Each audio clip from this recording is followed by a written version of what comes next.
Di vista così li conoscevamo, sì. Persone tranquille. Tranquille, sì, normali, insomma, ci salutavamo quando venivano fuori con la macchina, anche lei, insomma, andava a camminare, quando tornava ci salutava. Due persone gentili, certo. Andava a lavorare, lei diceva ciao amore, Sì.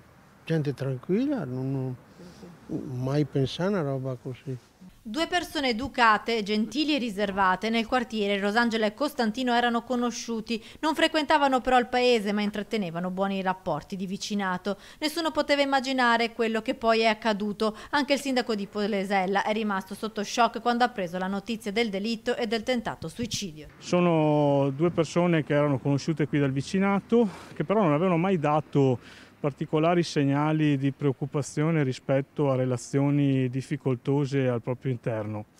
Questo insomma sta a significare, abbiamo verificato anche questa mattina, che i servizi sociali non sono mai stati allertati per problemi di violenze domestiche, familiari o di altre questioni. Quindi insomma è una sorpresa che purtroppo ci colpisce negativamente e non possiamo che esprimere il cordoglio per i familiari che vivono questa tragica vicenda.